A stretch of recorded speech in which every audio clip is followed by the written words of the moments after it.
নমস্কাৰ। নমস্কাৰ। কি নাম আপোনাৰ? নিৰু গগৈ ফুকন। আপুনি ক'ৰ পৰা আহিছে? অসমৰ লখিমপুৰ জিলা লালুক অন্তৰ্গত। আপুনি সন্ত ৰামপাল গুৰুমহাৰাজৰ পৰা নাম দীক্ষা কেতিয়া লৈছিল? মই 2022 চনৰ অক্টোবৰ মাহৰ 23 তাৰিখে লৈছিলোঁ। সন্ত ৰামপাল গুৰুমহাৰাজৰ পৰা নাম দীক্ষা লোৱাৰ আগতে আপুনি কিবা ভক্তি সাধনা কৰিছিলনে? মই আগতে ভক্তি সাধনা কৰিছিলোঁ, জয়গুৰুপন্থী আছিলোঁ। আৰু সেই সাধনা আপুনি কিমান বছৰ ধৰি কৰি আছিল? মই সেই সাধনা 20 বছৰ কৰিলোঁ। আৰু ইয়াৰ উপৰি আৰু আমাৰ হিন্দু সমাজত প্ৰচলিত কিবা সাধনা কৰিছিলনে আপুনি? মই ইয়াৰ আগতে মই কৰিছিলোঁ কৃষ্ণ ভক্তি সাধনা কৰিছিলোঁ। আমাৰ গাঁৱৰ নামঘৰলৈও গৈছিলোঁ, শিৱ মন্দিৰলৈও গৈছিলোঁ, ভাগৱত পাঠ, গীতা পাঠ আৰু আমাৰ দিহানামৰ প্ৰতিযোগিতাতো অংশগ্ৰহণ কৰিছিলোঁ। মই কৃষ্ণ ভক্তি কৰিছিলোঁ। আপুনি জনালে যে আপুনি আগতে দিহানাম গাইছিল আৰু আমাৰ হিন্দু সমাজত প্ৰচলিত যিবিলাক সাধনা আছিলে কৰি আছিলে, আৰু লগতে আপুনি জয়গুৰু পন্থৰ কথা ক'লে, সেই পন্থত আপুনি 20 বছৰ ধৰি ভক্তি সাধনা কৰি আছিলে। তেনে ক্ষেত্ৰত আপুনি সন্ত ৰামপাল গুৰুমহাৰাজৰ শৰণলৈ কিয় আহিব লগা হ'ল? মই ৰামপাল মহাৰাজৰ চৰণত এইকাৰণেই আহিছিলোঁ যে তেখেতৰ মই শাস্ত্ৰ অনুকূল ভক্তি পাইছিলোঁ আৰু মই জ্ঞান গংগা পঢ়িছিলোঁ, জীৱনৰ সুগম পথ পঢ়িছিলোঁ। মই এই দুখন পঢ়ি মই এনেকুৱা সুন্দৰভাৱে তেতিয়াহে বুজি পাইছোঁ যে শুদ্ধ ভক্তি ইয়াতহে আছে। আমি আগতে এনেই বেলেগ বেলেগ ধৰ্মবিলাক কৰি পেলাই সময়বিলাক আমি নষ্ট কৰিলোঁ। বৰ্তমান এতিয়া আমি শুদ্ধ ধৰ্ম পাইছোঁ কাৰণে মই তেখেতৰ চৰণত নাম দীক্ষা ল'লোঁ। আৰু আপুনি পূৰ্বতে যিবিলাক সাধনা কৰি আছিলে, আপুনি জয়গুৰু পন্থত যেতিয়া ভক্তি সাধনা কৰি আছিলে, আৰু সেই সাধনাৰ দ্বাৰা আপোনাৰ কিবা লাভ হৈছিলনে? তাৰ পৰা মই কোনো লাভৰ ফলৱতী নহ'লোঁ। মই বৰ্তমান এতিয়াহে মানে শুদ্ধ ভক্তি পাইহে মই মানে মোৰ জীৱনটো ছাকচেছফুল হৈছোঁ। বৰ্তমান আপুনি যি সাধনা কৰি আছে সন্ত ৰামপাল গুৰুমহাৰাজৰ পৰা নাম দীক্ষা লৈ কেনেধৰণৰ লাভ পাইছে, সেই সন্দৰ্ভত অলপ জনাওকচোন। মই কেইবাটাও দিশতে লাভ পালোঁ। প্ৰথম হৈছে মই আৰ্থিক অৱস্থাত লাভ পাইছোঁ। মই নাম দীক্ষা লোৱা আগতেই মই ভকতসকলৰ পৰা যেতিয়া শুনিছিলোঁ বা সৎসং শুনিছিলোঁ যে ইয়াৰ পৰা বহুত উপকৃত হয়, ইয়াৰ নাম দীক্ষা ল'লে মানে যিকোনো অসুখ বিসুখ, চাকৰি বাকৰি এইবিলাকত বহুত লাভ হয়। সেইটো কাৰণে মই সদায় গুৰুজীৰ চৰণত মই দণ্ডবোধ কৰোঁ। মই নাম দীক্ষাটো লোৱা নাছিলোঁ। দণ্ডবোধ কৰি কওঁ এটাই যে প্ৰকৃততে যদি ভগৱানেই হয় তেতিয়াহ'লে মোৰ ল'ৰাটোক কিবা এটা সংস্থাপন দিয়ক। যদি সংস্থাপন দিয়া হয় তেতিয়াহ'লে মই পিছদিনাই গৈ পেলাই মই নাম দীক্ষা ল'ম। সেইদৰে মই মানে গুৰুজীৰ চৰণত গৈ সদায় দণ্ডবোধ কৰি কৰি মই প্ৰতিশ্ৰুতি এটা দিছিলোঁ। ঠিক তেনেকৈ মোৰ ডাঙৰ ল'ৰাটো আসাম পুলিচত উপকৃত হ'ল আৰু চাকৰি হৈ যেতিয়া ট্ৰেইনিঙলৈ গৈছে, মই পিছদিনাই গৈ চিধাই মানে নাম দীক্ষা ল'লোঁ। মই এইটোত বৰ সুন্দৰভাৱে মই উপকৃত হৈছোঁ যে মই আৰ্থিক অৱস্থাটো অকণমান সবললৈ আহিলোঁ। আৰু দ্বিতীয়তে হৈছে কি, মই নিজৰ ব্যক্তিগত এটা মই লাভ পাইছোঁ কি, এইটো হৈছে মই প্ৰেছাৰ, চুগাৰ আৰু মোৰ দৃষ্টিহীন এইকেইটা মই আছিলোঁ। যেতিয়া মই নাম দীক্ষা লৈ নাম সদায় মনন কৰিছিলোঁ তেতিয়া মই প্ৰেছাৰটোৰ পৰা মই ৰক্ষা পালোঁ। চুগাৰটো মোৰ আছিলে, চুগাৰটো কেতিয়াবা মোৰ 500-600ও হয়। কিন্তু মোৰ এটা পৰমাত্মাৰ ওচৰত মোৰ এনেকুৱা বিশ্বাস হৈছে যে মোৰ 500-600 হোৱাৰ পাছতো মই কিন্তু মানুহজনী কোনো মোৰ বেলেগ ধৰণৰ হেৰি হৈ নাযায়। মই একদম সুস্থভাৱে হৈ থাকোঁ। মই তেনেকৈ মই ডিউটি কৰি থাকোঁ। যেতিয়া মোক এদিন মেডিকেলত জুখিছিলে তেতিয়া মোক কৈছে যে আপোনাৰ লেবৰেটৰীজনে ক'লে যে আপোনাৰ 500 হৈ গৈছে, আপুনি কিন্তু মৃত্যুমুখত পৰিব। তেতিয়া মই কৈছোঁ যে নাই, মোৰ বিশ্বাস আছে, মোৰ ভগৱানৰ ওপৰত বিশ্বাস আছে, মই কেতিয়াও মই একো নহওঁ। তেনেকৈ মই আহিলোঁ। তাৰপিছত দুদিনমান যোৱাৰ পিছত তেখেতে মোক আকৌ সুধিলে যে মানুহগৰাকী মৰিলে নেকি? মই বোলো মইতো আছিলোঁ, কিন্তু মই কেতিয়াও পৰি নাযাওঁ। মোৰ এটা বিশ্বাস আছে, মই সৎ নাম মনন কৰি থাকোঁ। যেতিয়া শুদ্ধ ভক্তি কৰে মানুহক ইমান ফটককৈ বিচলিত হ'ব নোৱাৰে। মোৰ সেইটো এটা লাভ হ'ল। আৰু যেতিয়া মই চকু অপাৰেশ্যন কৰিবলৈ গ'লোঁ, চকুটো মোৰ প্ৰত্যেকজন ডক্তৰে কয় যে আপোনাৰ চকু ভাল নহয় কেতিয়াও, আপোনাৰ চকু সম্পূৰ্ণ হীৰাবিলাক মৰি গ'ল, আপুনি কেতিয়াও নেদেখে। মই তেতিয়াও তেখেতলোকক কৈছোঁ যে দেখা নেদেখাটো মই সম্পূৰ্ণ ঈশ্বৰৰ ওপৰত এৰি দিছোঁ। কেৱল আপোনালোকে মোক চকু অপাৰেশ্যন কৰি দিয়ক, মই দেখিম নেদেখিম মই ভগৱানৰ ওচৰত এৰি দিছোঁ। মোৰ এটা দৃঢ় বিশ্বাস আছে। যদিও তেখেতলোকে মোক মানে হতাশ কৰি দিয়ে, ডক্তৰে যেতিয়া মোক হতাশ কৰি দিছিলে যে আপোনাৰ চকু ভাল নহ'ব, তেতিয়া মই এটা বিশ্বাস আছে যে মোৰ পৰমাত্মাই মোক চকু দৃষ্টি দিবই। মই তেখেতৰ যেতিয়া মানে চৰণত আহিছোঁ, তেখেতক যেতিয়া মই মনন কৰি আছোঁ, মোৰ দৃঢ় বিশ্বাস মই দেখিমেই। মই তেখেতলোকে কোৱাৰ পাছতো মই হতাশ হৈ যোৱা নাছিলোঁ। সেইকাৰণে তেতিয়া এদিন গৈ মই অপাৰেশ্যন কৰিলোঁ। কৰাৰ পাছত মই এনেকুৱা সুন্দৰভাৱে দেখিছোঁ, মানে ডক্টৰে আচৰিত হৈ গৈছে যে আপুনি কেনেকৈ দেখিলে, কাৰণ দেখা মুদত চকুটো নাছিলে, সম্পূৰ্ণ মৰি গৈছিলে, আপুনি কেনেকৈ দেখিছে? ছাৰে মোক নিজে ক'বলৈ বাধ্য হৈছে যে আপুনি কি প্ৰকাৰে দেখিছে। মই তেতিয়া কৈছোঁ যে ছাৰ, মই এজন গুৰু চৰণত আহিলোঁ, তেখেতৰ নাম মনন কৰোঁ, তেখেতৰ নাম কণ্টিনিউ মনন কৰি থকাৰ কাৰণত মোৰ বিশ্বাস আছিলে যে মোৰ গুৰুজী পৰমাত্মাই মোক দেখুৱাবই। গুৰুজীৰ চৰণত যেতিয়া মই দীক্ষা লৈছোঁ, মই এটা দৃঢ় বিশ্বাস আছে কাৰণে মই আপোনাক কৈছোঁ যে মোক দেখা নেদেখাটো মই সম্পূৰ্ণ ভগৱানৰ ওচৰত এৰি দিছোঁ। আপুনি যিহেতু জনালে যে আপুনি নাম দীক্ষা নোলোৱাৰ আগতেই বিভিন্ন প্ৰকাৰে লাভ পাইছে, যিহেতু আপোনাৰ ল'ৰা ডাঙৰ ল'ৰাটোৰ কথা ক'লে, পুলিচ বিভাগত চাকৰি প্ৰাপ্ত কৰিছে, আৰু লগতে আপুনি শাৰীৰিকভাৱে বিভিন্ন ৰোগৰ পৰা পৰিত্ৰাণ পাইছে। আৰু যি আপুনি আমাৰ দৰ্শকৰ সন্মুখত ব্যক্ত কৰিছে যে আপোনাৰ যি দৃষ্টিহীনতাত আপুনি ভুগি আছিলে, তাৰ পৰা আপুনি পৰিত্ৰাণ পালে, আৰু ডক্টৰে যিটো মানে অপাৰেশ্যন কৰাৰ পিছত নেদেখিব বুলি ডক্টৰে যিটো কথা আপোনাক কৈছিল যে অপাৰেশ্যন কৰাৰ পিছতো হয়তো আপুনি নেদেখিব, কিন্তু আপুনি সদগুৰু ৰামপাল গুৰু মহাৰাজৰ ওপৰত বিশ্বাস ৰাখি আপুনি যেতিয়া অপাৰেশ্যন কৰিলে আপুনি বৰ্তমান সম্পূৰ্ণ দেখিবলৈ সক্ষম হৈছে। এইটো কেনেকৈ সম্ভৱ? এজন সন্তৰ পৰা নাম দীক্ষা লোৱাৰ পিছতে আপোনালোকে এনেধৰণৰ উপকৃত হৈছে? নাম দীক্ষা লোৱাৰ পিছত তেখেতৰ সদগুৰু ৰামপাল মহাৰাজৰ নাম দীক্ষাত ইমান মহান শক্তি আছে, যি কৰে তেখেতে বুজি পাব। মানে ইমান মহান শক্তি আছে, তেখেতে অসম্ভৱকো সম্ভৱ কৰি দিব পৰা শক্তি আছে। মই সেইটো কাৰণে তেখেতৰ ওচৰত মোৰ বিশ্বাস আছে যে তেখেতে মোক অসম্ভৱটো সম্ভৱ কৰাবই। আৰু আপুনি যিজন ডক্টৰৰ কথা ক'লে, আপোনাৰ যি দৃষ্টিহীনতা ৰোগত আপুনি যি ভুগি আছিলে, সেই কোন ডক্টৰৰ ওচৰত আপুনি সেই চিকিৎসা কৰিছিল? মই সেই ডক্টৰজনৰ নাম হৈছে গৌতম দলে, লখিমপুৰ আই হস্পিটেল। তেখেতে মোক বাৰে বাৰে কৈছে যে আপুনি মোক পিছত কমপ্লেইন নকৰিব, মানে মই আপোনাক অপাৰেশ্যনটো কৰি দিম, কিন্তু আপুনি নেদেখে, খাটাং নেদেখে মানে। তেতিয়া মই কৈছোঁ, ছাৰ মই খাটাং মই দেখিম, মোৰ বিশ্বাস আছে, মোৰ সদগুৰু ৰামপালজী মহাৰাজৰ চৰণত আহিলোঁ যেতিয়া মোৰ বিশ্বাস আছে, মই খাটাং দেখিম, কিন্তু আপুনি কেৱল মোক অপাৰেশ্যনটো কৰি দিয়ক।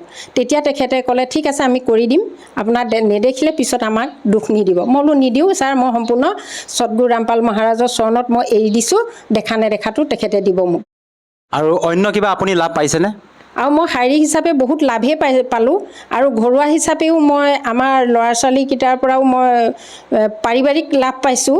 বিশেষকৈ আমাৰ ল'ৰাকেইটা আনৰ তুলনাত মানে সামাজিক হিচাপে একো সেৱন নকৰে, সেইটো এটা আমাৰ পাৰিবাৰিক লাভ। বৰ্তমান যুগত যিটো ল'ৰা ছোৱালী পৰিস্থিতি হৈছে, সেইটোৰ পৰা মই এটা বহুত সুখী পৰিয়াল বুলি মই ক'ব বিচাৰিছোঁ। কেলৈ সদগুৰু ৰামপাল মহাৰাজৰ চৰণত আমাৰ সকলো ঘৰৰ সকলোৱে আহিলে, সকলোৱে সতনাম পালে। তেখেতলোকে যেতিয়া আমি গোটেই ঘৰখনৰ নাম পালোঁ, তেতিয়া এটা এনেকুৱা সুন্দৰ পৰিয়াল গঢ় লৈ উঠে, যিটো পৰিয়ালত ডেইলি আমাৰ সদগুৰু ৰামপাল মহাৰাজৰ ৰাতিপুৱাৰ পৰা গধূলালৈকে আমি একেলগে বহি খাওঁতে শুওঁতে আমি তেখেতৰে আমি জ্ঞান চৰ্চা কৰোঁ। এইটো এটা যথেষ্ট লাভ পাইছোঁ, যিহেতু তেখেতৰ চৰণত অহা কাৰণতে আমি গোটেই ঘৰৰ সকলো বহি পেলাই আমি জ্ঞান চৰ্চা কৰিব পাৰিছোঁ। আপুনি কি কৰে? সমাজৰ স্বীকৃতিপ্ৰাপ্ত স্বাস্থ্যকৰ্মী মই। আপুনি যিহেতু সন্ত ৰামপাল গুৰু মহাৰাজৰ পৰা নাম দীক্ষা লোৱাৰ পিছতে বিভিন্ন প্ৰকাৰে লাভ পাইছে, এগৰাকী সচেতন মহিলা হিচাপে আপোনাৰ পৰা আৰু এষাৰ কথা জানিব বিচাৰিছোঁ যে বৰ্তমান সন্ত ৰামপাল গুৰু মহাৰাজৰ সমাজ সেৱাত কেনেধৰণৰ ভূমিকা আছে বুলি আপুনি ক'ব বিচাৰে?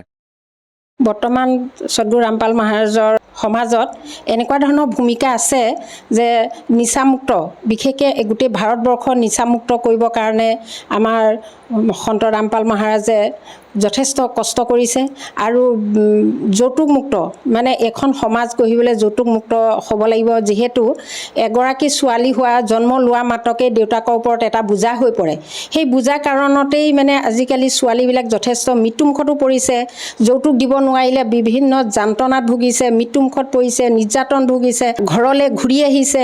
তেনেকুৱা অৱস্থাত হোৱা কাৰণত আমাৰ সন্ত ৰামপাল মহাৰাজে এইটো যৌতুকমুক্ত বিবাহ বৰ্তমান কৰি দিছে, আৰু ভাৰতবৰ্ষৰ গোটেই যৌতুকমুক্ত বিবাহ কৰিবৰ কাৰণে চেষ্টা কৰি আছে, সংঘৰ্ষ কৰি আছে।